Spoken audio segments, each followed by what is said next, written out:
Alexandra, frage die Karten, zeigen mir einen Weg. Hallo ihr Lieben, der November rückt nahe. Schauen wir, was der Monat mitbringt. Und ich sage gleich am Anfang, es gibt ein paar Neuerungen. Ich mache ja meine Jahresreadings immer von der Halloween-Zeit, also von Allerheiligen an, über meinen Geburtstag drüber. Das habe ich mir in Jahren so angewöhnt. Und ich bin mir nicht sicher, ob ich das dieses Jahr wieder so mache. Die Jahresreadings, die gehen zunächst mal raus an meinen Memberbereich und an meine Gruppe. Wenn ich da noch Kapazitäten habe, dann gebe ich es auch in die Öffentlichkeit, aber das ist meistens nicht der Fall. Und ich werde im November an sich einige Veränderungen durchführen an beiden Kanälen.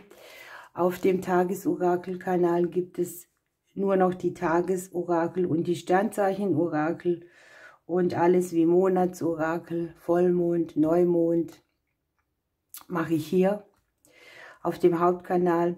Und ja, das ist es so von mir. Meine Karten, die möchte ich so um meinen Geburtstag rum einmal auf den Markt bringen. Das ist am 4. November, also um den Dreh rum. Ich weiß noch nicht, wie ich es schaffe. Ich werde es sehen, ich werde es dann verkünden. Und jetzt legen wir los. Wir schauen in den Monat November, was bringt er mit? Was sind die Tendenzen fürs Kollektiv? Ja, klasse. Ich habe das Kreuz gepachtet. Oh. Schicksalshafte Bewegungen, die Klarheit bringen, weil das nehmen wir mit.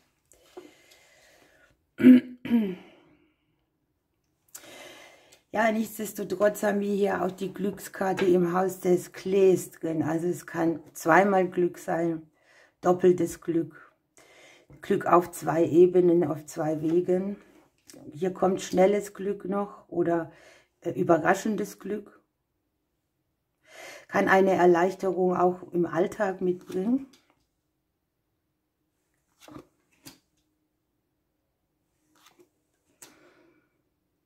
Ein Schattenthema zeigt sich auf, das über viele Jahre, vielleicht auch Jahrzehnte, wir haben das Kreuz in der Spiegelung, immer wieder Thema war.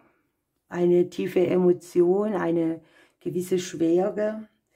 Und genau daran liegt jetzt hier die Transformation auch. Ne? Wir haben hier neue Türen aufgehen, wo vorher Verstrickung war. Und tatsächlich ist mit dem Schlüssel in der Spiegelung auch noch die Sternekarte mit dabei. Hier kann es sein, dass wir, ich sage einfach alle Szenarien wie immer, ein Vaterthema haben, das wir hier abhaken können. Es kann sein, wir haben einfach die Größe wieder richtig, wir spüren den Boden unter den Füßen, wir können im Vertrauen mehr sein. Es ist hier auch eine Aufgabe. Es kann sein, wir gucken das auch nochmal an, aber am Ende ist es hier mit den Sternen in einer glücklichen Auflösung. Ich halte es für möglich, dass es hier auch Menschen gibt, die in unser Leben treten, die nennt man Glücksbringer, schicksalshafte Person, Seelengefährte. Hier liegt die Familienkarte im Haus der Neubeginne drin. Ich denke, es betrifft alle oder die Familienmitglieder mit. Und es ist irgendwo auch etwas, wo man den Kampf, den man geführt hat, mit diesem Kampf Frieden schließt.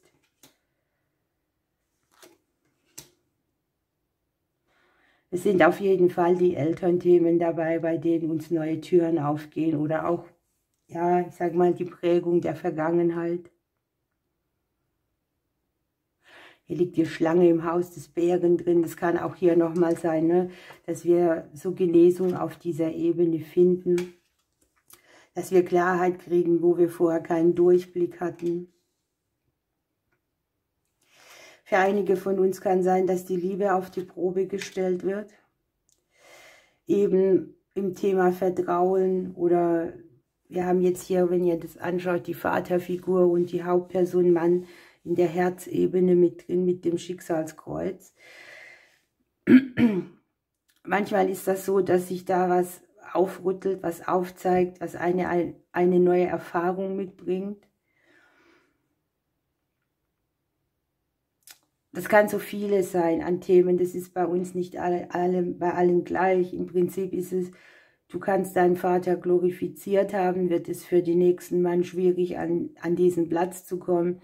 Dein Vater kann nicht präsent gewesen sein, wird es für den Mann schwierig, einen guten Platz zu kriegen in deinem Leben oder auch präsent zu sein. Und das liegt hier mit auf dieser Ebene Erfahrung abhaken, eine Prüfung bestehen und sowas alles. Hier ist emotionale Klärung.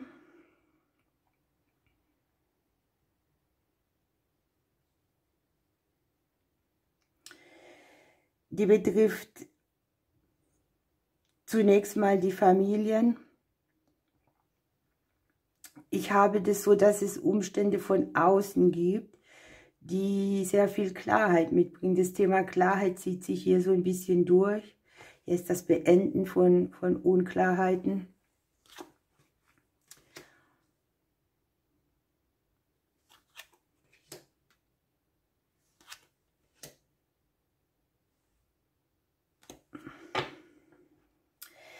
Das ist so spannend. Ich würde es euch jetzt am liebsten wie in so einem Kartenlegekurs erklären, was ich sehen kann. Hier ist die Liebe im Haus der Veränderung. Im Haus der Liebe liegt der Baum drin. Ne? Hier sind Hindernisse, vielleicht die auch aus den emotionalen Erfahrungen kommen. Und in der Spiegelung liegt wieder der Bär drin. Ne? Also es ist eine krasse Auflösung von irgendeinem Thema, das auf der väterlichen Ebene und mit der Vergangenheit zu tun hat. Und bei allem, wo das Herz wieder mehr Wachstum braucht und Verwurzelung oder ja, wo die Wurzeln eben auch angesprochen werden. Ich sehe Arbeit am Thema Beziehung, Arbeit am Thema Emotionen und ich sehe hier auch Berufungsthemen auf jeden Fall drin. Es geht hier um Arbeitsverträge, vielleicht auch bei einem oder anderen, wo sich etwas drehen kann, wo neue Möglichkeiten kommen. Möglichkeiten, die eine gewisse Stabilität auch mitbringen. Hierzu ist es vielleicht nötig, dass man zunächst einen sicheren Hafen, den man so hat, verlässt, sich öffnet und man kriegt hier auch über den Beruf oft die Vaterthemen über Cheffiguren gespiegelt. Sowas alles könnte das hier sein.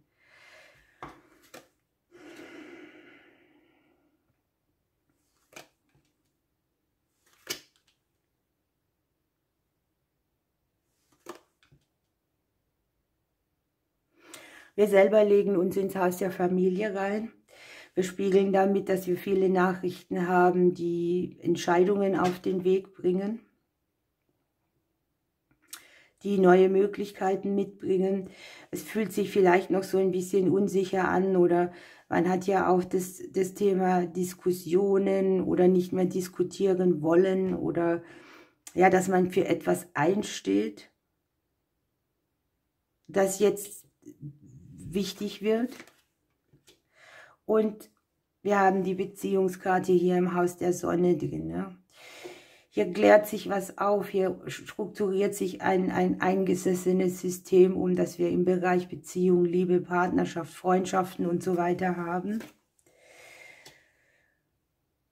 Und wir haben die Sonne noch neben dem Ring. Hier sind gute berufliche Möglichkeiten, eine schwierige Situation zu verlassen oder zu umstrukturieren, gute Chancen im Beziehungsbereich, die Möglichkeit, sich hier langfristig auch neue Türen zu öffnen, wo jeder sich ein bisschen erfüllter fühlt.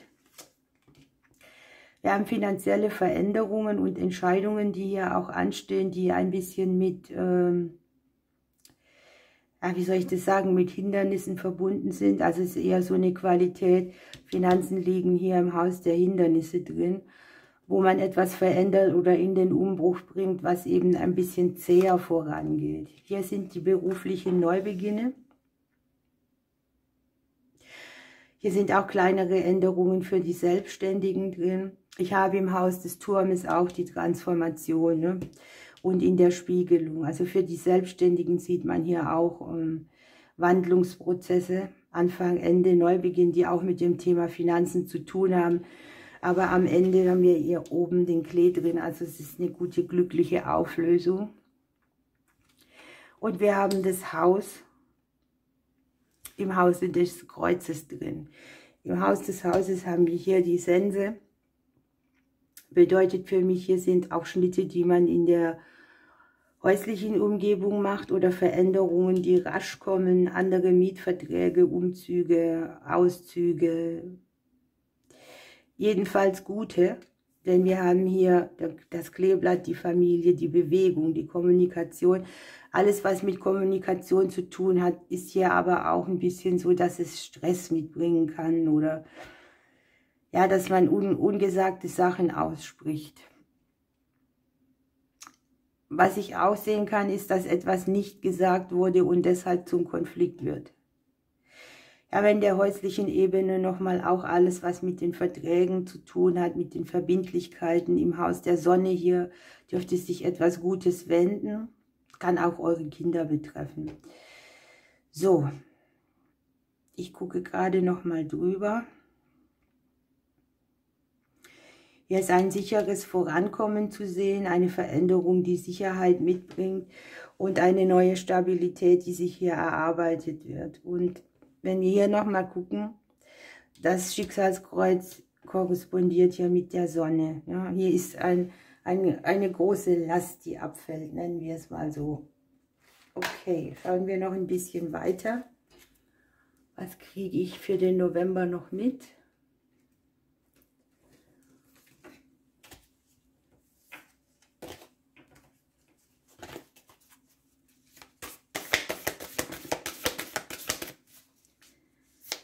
Für den November, für uns. Wir sind alle ein bisschen anders. Jeder ist auf seine ureigene Art ein bisschen daneben oder verrückt oder einzigartig. Moment, jetzt.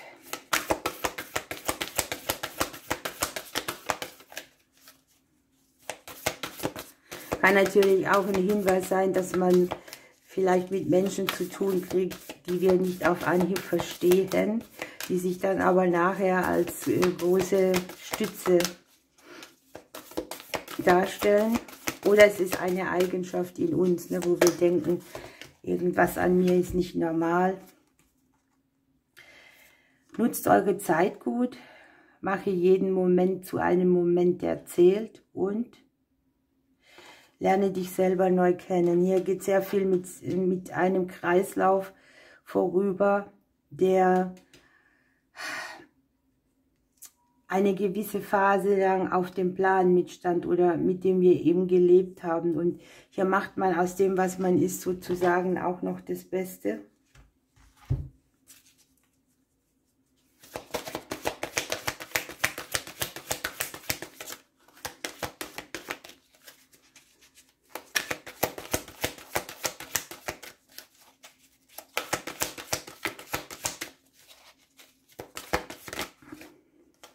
Auch wieder 2.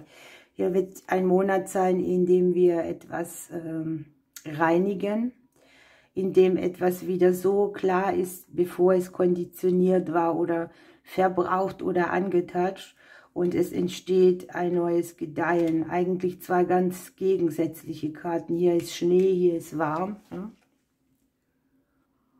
Ach, das ist so spannend, denn hier haben wir tatsächlich das Umwälzen einer emotionalen Sache, die mit der Vergangenheit zu tun hat. Und diese Karte hier sagt, dass es egal ist, was sich in der Vergangenheit zugetragen hat. Es kommt ein frischer Wind und es wird ein Neuanfang gemacht. Und diese Reinheit durchdringt uns komplett. Es beginnt eine Zeit der Gnade, eine Zeit, wo man das Herz öffnet und wo man weiß, dass das Beste zu einem kommt.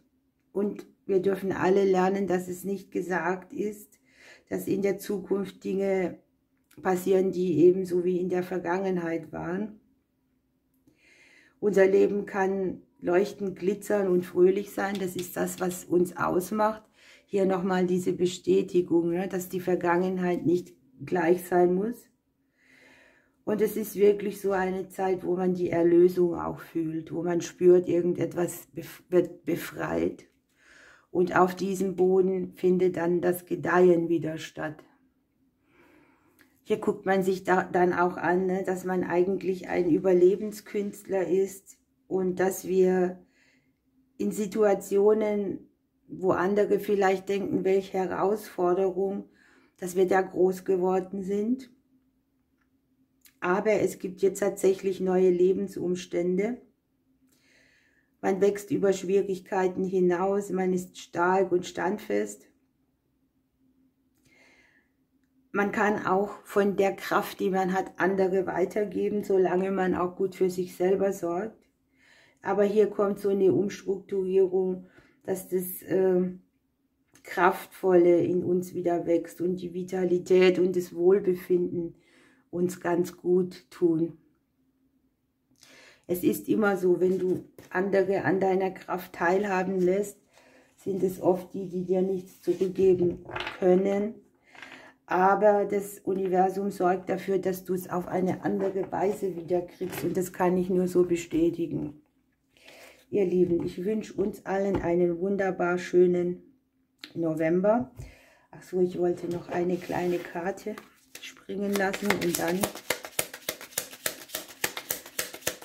sage ich mal bis zum nächsten Mal. Das passt wunderbar, denn hier ist die Tiefe. Hier ist ein Taucher drauf, der taucht im Dunkeln und er sieht fast nichts. Da ist alles öde und nicht belebt, aber hier ist ein bunter Fisch und den findet man oft, wenn man in der Tiefe gräbt. Da ist nicht alles nur dunkel, da ist auch viel Belebtes. Ihr Lieben, ich wünsche euch eine schöne Zeit. Ich drücke euch bis bald.